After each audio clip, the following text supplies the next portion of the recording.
Hello বন্ধুরা, আজকে একটা নতুন ভিডিও। তবে এখনের নয় ভিডিওটা, আমরা ডিসেম্বরে পুরী ঘুরতে গেছিলাম, তখন চিল্কা যাওয়ার পথে এই ভিডিওটা করি। এখন চিল্কায় যাওয়ার জন্য লাইফ জ্যাকেট তো মাস্ট, সেগুলো সব আমরা দেখে টেখে নিয়ে এখন যাচ্ছি বোটে ওঠার জন্য। তো দেখে নাও, চারপাশটা দেখিয়ে দিলাম কীরকম আছে। এবার সবাই যাচ্ছি বোটে উঠবো বলে। আমাদের দুটো বোট নেওয়া হয়েছিল, কারণ আমাদের লোক ছিল 27 জন কি 28 জনের মতো লোক ছিল, তাই দুটো বোট নেওয়া হয়েছিল।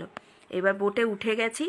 উঠে গিয়ে এত সুন্দর বাইরে, মানে বলে না, চিল্কা হ্রদের দৃশ্য এত ভালো লেগেছে যে নিজেরা যে বোটে আছি সেই ছবিটা তুলতেই ভুলে গেছি।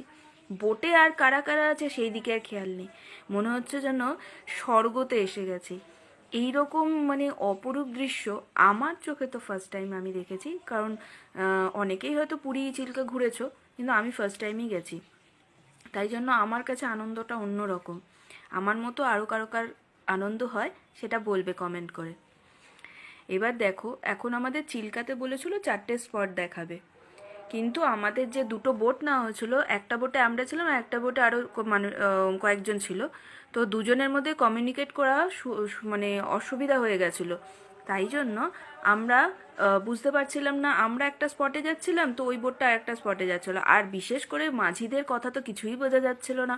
ওরা নিজেদের মধ্যে কথা বললে বিশেষ করে বোঝা যায়, কিন্তু আমাদের সঙ্গে যখন কথা বলতে হয়েছিলো, কিছুটা তো ওড়িশার তো কিছুটা টান ছিল। এবার ওরা যে জায়গাটা বুঝবে, আমরা তো সেই জায়গাটা বুঝতে পারছিলাম না। বারবার তাদেরকে ফোন করে করে বলা হচ্ছিল যে দেখো কোথায় আছে, তুমি কোথায় আছো, সেই জায়গাটা বলো, যাতে দুটো বোট একসঙ্গে গিয়ে আমরা চিল্কায় যেতে পারি। আলটিমেটলি আমরা চিল্কাতে তারপরে অনেক কষ্টে পৌঁছলাম।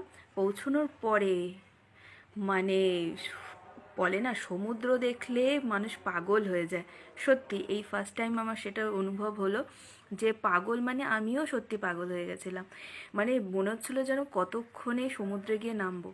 এবার দেখো, নর্মালি সমুদ্রের কাছে গেলে তখন মনে হয় যে কি মানে জিন্স ভিজে যাবে বা জামা কাপড় ভিজে যাবে, সেই সব খেয়াল কারণেই তখন মনে হচ্ছিল কতক্ষণে আমরা সমুদ্রের জলে গিয়ে পাটা দেবো। সবাইকে একসঙ্গে ডেকে নিয়ে চলো যাই এবার। শুধু দেখো বন্ধুরা, তোমাদের কি মনে হচ্ছে না এটা দেখে যে আমরাও যদি যেতাম আমরাও আনন্দ করতাম? এখানে অনেকেই এরকম আছে যারা আনন্দ করে। আমার তো ভাই আনন্দটা আমি বলে বোঝাতে পারবো না। আর আমি আনন্দ করার সময় অত দেখি না কে দেখছে। হ্যাঁ, তবে তোমরা হেসো না, কারণ কেন জানো তো, আনন্দের সময় একটাই নাচ, কেউ নাচ জানুক চাই না জানুক, একটাই নাচ মনে পড়ে, ওটা হচ্ছে ভাসান ড্যান্স। তো সেই জন্য আমরা সেই ভাসান ড্যান্সই করছিলাম, তাই কেউ হাসবে না। আনন্দের মধ্যে যে যেভাবে আনন্দ করতে পারে। তো আমাদের মতো এইরকম কি সমুদ্রে দেখলে আনন্দ হয়? কার কার হয় তারা কমেন্ট করে অবশ্যই বলবে। আমি কিন্তু অপেক্ষায় রইলাম।